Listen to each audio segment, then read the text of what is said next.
Hello नमस्कार, आप देख रहे हैं क्राइम तक बिहार झारखंड और मैं सूरज कुमार। अभी लोकेशन दिल्ली लाल किला के पीछे, जैसा कि आप देख रहे हैं लाल किला आपका है। और यहाँ पे कुछ हमें बिहार से ही ब्रदर लोग मिल गए। और क्या करते हैं आप? पहले इन्हीं से इनका परिचय। हम अभी पढ़ाई कर रहे हैं। कहाँ से पढ़ाई कर रहे हैं? अभी महर्षि मार्कंडेश्वर यूनिवर्सिटी से पढ़ाई कर रहे हैं। ये कहाँ पे है? ये अम्बाला में है। अम्बाला हरियाणा में है। अच्छा अच्छा, यहाँ पे घूमने आए हैं? हाँ, यहाँ पे आज घूमने आए हैं, संडे है तो घूम के अच्छा लगा।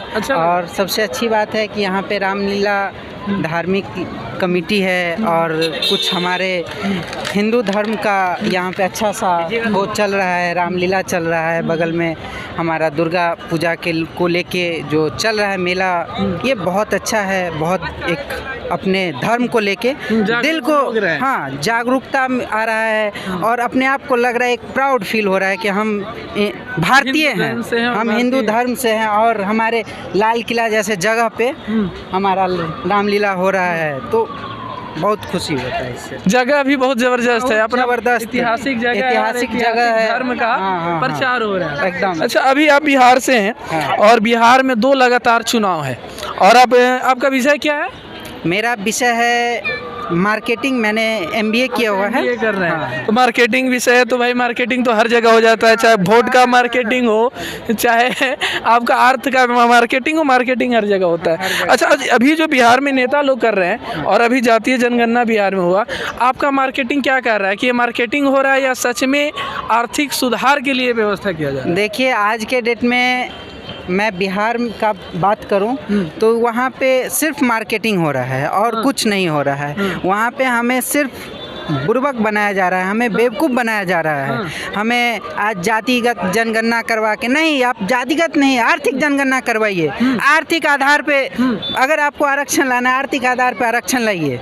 लेकिन आप जाति मतलब एक दूसरे जाति में आप मुस्लिम जाति नहीं बांट रहे हैं, लेकिन हिंदू में आपने कितना जाति बांट दिया। आप भूमिहार बांट रहे हैं, ब्राह्मण बांट रहे हैं, लाला बांट रहे हैं, राजपूत बांट रहे हैं, कोयरी, मंडल, पासवान। ये इतना मतलब आप एक विषमता पैदा कर रहे हैं, एक आपस में संघर्ष पैदा कर रहे हैं कि लोग आपस में लड़े। अब लोग यहाँ लड़ रहा है कि हमारा यादव का पॉपुलेशन 14% हो गया, उधर ब्राह्मण लड़ रहा है कि मेरा 3.85 क्यों है, मेरा 7% होना चाहिए। उधर भूमिहार लड़ रहा है कि मेरा 2.85 कैसे, मेरा तो 6% होना चाहिए। मेरा ऐसे मतलब बहुत कलेश उत्पन्न हो गया, कलेश उत्पन्न हो रहा है। तो ये नहीं हो कि अगर हमारे यहाँ आर्थिक जनगणना होता तो उसमें क्या होता कि हमें पता चलता कि हमारा कौन सा वर्ग नीचे है, अगर हमें आरक्षण देना चाहिए, हमें उसके ऊपर के लिए क्या काम करना चाहिए। लेकिन हमने जातिगत जनगणना करवा के क्या किया? हमें उसका मतलब जो रिजल्ट है वो क्या मिला? हमें रिजल्ट तो देखना पड़ेगा, हमने जो उस पर खर्च किया। सरकार जातिगत जनगणना करवाने में जो अपने एम्प्लॉय को लगा 500 करोड़ प्लस का 500 करोड़ का खर्च है, लेकिन वो उसका पर्पस क्या है? अगर हम पढ़ाई करते हैं तो हमारा पर्पस है, हम अगर MBA कर रहे हैं तो हमारा पर्पस है कि अर्न द मनी। अगर हम पढ़ाई करेंगे, अच्छा पढ़ाई करेंगे तो अच्छा पैसा कमाएंगे, बिजनेस करें, जॉब करें, कुछ भी। लेकिन ये जातिगत जनगणना का क्या मतलब है? मतलब समझ में आए तो सरकार बताए तो कि हाँ, इसका हम ये चाहते हैं कि हर जाति को हम एक विशेष ये कर देंगे, हम हर जाति के लिए कुछ करेंगे। क्या कर रहे हैं आप? कुछ नहीं, बस आप एक दूसरे में लड़वा रहे हैं। आप उसके बाद अपना वोट बैंक बना रहे हैं और कुछ नहीं कर रहे हैं आप। एक कोई उद्देश्य नहीं है आपका, आपके पास कोई चुनाव का एक मतलब कोई ऐसा नहीं बता सकते हैं कि हम इस मुद्दे पे चुनाव लड़ेंगे, तो आप जातिगत पे चुनाव लड़ रहे हैं। ये सिर्फ और सिर्फ मार्केटिंग है।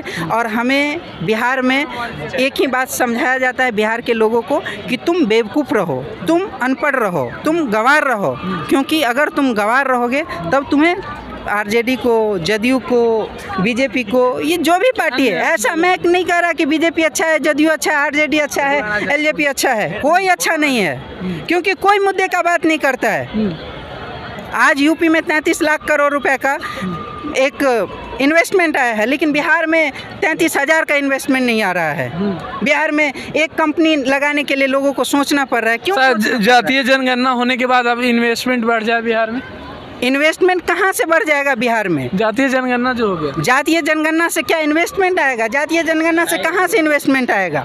तो तेजस्वी यादव तो यही कह रहे हैं कि हम इसलिए जाति गिन रहे हैं कि हम सबको इन्वेस्ट करें, कितना किस जाति पे कितना हमको खर्च करना है। नहीं, तेजस्वी यादव इसलिए नहीं जाती जनगणना करवा रहे हैं, और वो हमारे माननीय नीतीश कुमार मुख्यमंत्री जी वो इसलिए करवा रहे हैं कि हम किस जाति से कितना लेबर सप्लाई कर सकते हैं। अच्छा। क्योंकि हम लेबर फैक्ट्री हैं बिहार में, और हम लेबर सप्लाई करने के लिए किस जाति को मोहरा बनाएंगे जो उस जाति से ज़्यादा लेबर सप्लाई कर सके, उसको उतना अनपढ़ बनाएंगे। क्योंकि लेबर सप्लाई हमें करना है, हमें फैक्ट्री चलाना है, उनको फैक्ट्री चलाना है। तो लेबर सप्लाई करने के लिए उसको और मूर्ख बनाएंगे, उसको और नीचे लेके जाएंगे, जिससे कि उनका परचम लहरता रहेगा, उनका एकदम सीएम का सीट नहीं, सीएम का सीट बरकरार रहेगा, उस सीट हिलना नहीं चाहिए। तो कैसे नहीं हिलेगा? अगर लोग पढ़ेगा, अगर लोग समझदार होगा तो सीट हिल जाएगा। तो समझदार नहीं होना चाहिए, पढ़ा लिखा नहीं होना चाहिए, एकदम बेवकूफ़ होना चाहिए।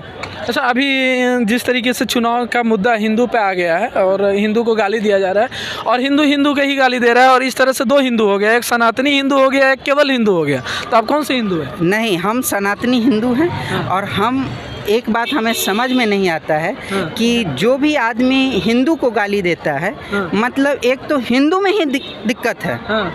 हिंदू आज भी सोया हुआ है, हिंदू जगा हुआ नहीं है। अगर हिंदू जगा हुआ हो अपने संस्कृति के प्रति, अगर हम कभी गुरुद्वारा जाते हैं, हम कभी मस्जिद जाते हैं, हम कभी अगर वो क्या बोलते हैं क्रिश्चियन का जो, तो वहाँ जाते हैं, चर्च जाते हैं, तो वहाँ पे हम उनका रीति रिवाज को हम मतलब करते हैं, फॉलो करते हैं, उसके हिसाब से हम जाते हैं। अगर हम गुरुद्वारा जाते हैं तो हमें सर पे कपड़े बांधना होता है कि हम ऐसे खाली हाथ खाली सर लेके नहीं जा सकते हैं। लेकिन हम मंदिर में जाके, हम मंदिर में जाएंगे, हमारा कोई धर्म नहीं, हम नहा के जा रहे हैं, हम पूजा करने जा रहे हैं, हम क्या करने जा रहे हैं, हम पॉकेट मारने जा, हमारा कुछ नहीं है।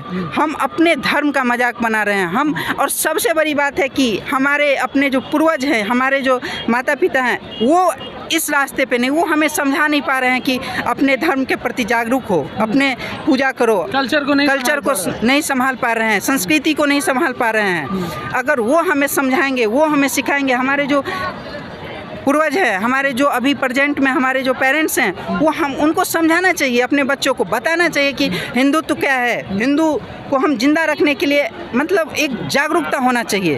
हमारे में ऐसा होना चाहिए कि हम मंदिर जाने से पहले टीका लगाना पड़ेगा, आपको हाथ में कलावा बांधना ही पड़ेगा, तब जाके आप मंदिर जा सकते हैं, ऐसे नहीं घुस सकते हैं। अच्छा, आपके नज़र में कौन सी पार्टी है जिसके अंदर हिंदुत्व जिंदा है या हिंदू धर्म सुरक्षित महसूस कर सकते हैं? देखिए, हिंदुत्व सिर्फ एक बीजेपी पार्टी है जो उसमें हिंदुत्व जिंदा है और हिंदू अपने आप को सुरक्षित महसूस करता है। नहीं तो अभी बीजेपी का बिहार में सरकार नहीं है, तो मुझे लगता है कि कहीं ना कहीं डर है कि कहाँ क्या होगा। अभी मैं दरभंगा से बिलोंग करता हूँ, दरभंगा में 2-3 ऐसे आपस में हो गए हिंदू मुस्लिम राइट्स हो गए हैं, जिसमें कि बहुत सारे कुछ हुए हैं और निष्पक्षता है उसमें। मतलब निष्पक्षता कहने का मतलब ये है कि वो एक तरफ ही फैसला दे रहे हैं। अभी हिंदू के तरफ फैसला नहीं है। अभी आपको निष्पक्षता जो होना चाहिए वो नहीं है। तो यही है। किसको लाइएगा अभी बिहार में? बिहार में हम तो एक हमारे युवा नेता है, मैं उनको सपोर्ट करता हूं, जो चिराग पासवान है। ठीक है। ऐसा क्या है, मतलब हम रिपोर्टिंग करते हैं तो हर जाति, चाहे ब्राह्मण हो, चाहे भूमिहार हो, चाहे राजपूत हो, सबका पहला पसंद चिराग क्यों बनते जा रहे हैं? क्योंकि चिराग पासवान को मैंने देखा है कि वो बोलने का, समझने का, लोगों से मिलने का, लोगों से, उनमें एक अंदर से ईगो लेवल नहीं है। वो उनमें ईगो नहीं है कि हम एक बड़े राजा का बेटा है।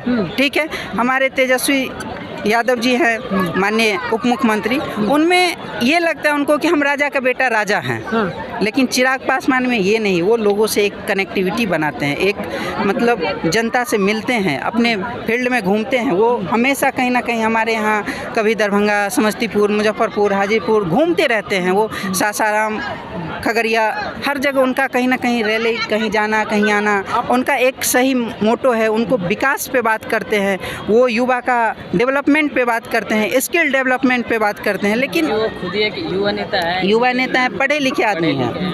मनीष कश्यप को पहचानते हैं? मनीष कश्यप हमारे जो हैं वो बहुत ही मतलब बहुत अच्छा जागरूकता का जो काम किया है उन्होंने, वो बता नहीं सकते, हम शब्दों में बयान नहीं कर सकते हैं कि उन्होंने इतना जागरूक किया है। लेकिन आज के डेट में उन्होंने क्या एक गलत मतलब उनको फंसाया जा रहा है, वो जेल में है, उनको निकलने नहीं दिया जा रहा है, एक गलत तरीके से एक चक्रव्यूह बनाया जा रहा है और उनको उसमें फंसा के रखा जा रहा है। नहीं, कुछ लोग कह रहे हैं कि अब वो बाहर निकलेंगे तो बहुत बड़ा नेता बनेंगे, ऐसा क्या है? बहुत बड़ा नेता बनना भी चाहिए, ऐसे लोग बने जो अपने बिहार के बारे में, अपने देश के बारे में जिसको चिंता हो। ऐसे लोग नेता बन के क्या करेंगे जो आपको देश में सिर्फ उनको इस बात का चिंता हो कि मेरा जो 20 साल मेरा सरकार नहीं रहा तो मेरा जो तिजोरी खाली हुआ है वो भरना चाहिए। अब तिजोरी को डबल करना पड़ेगा क्योंकि फिर 20 साल कहीं सरकार में नहीं आया तो वो तिजोरी डबल वाला है, उससे फिर बराबर करके रखा वोट जाए। देने बिहार में जाते हैं? बिल्कुल जाते हैं सर, बिल्कुल अपना सब कुछ छोड़ के बिहार में वोट करने जाते हैं। तो इस बार ला दीजिएगा चेंजिंग?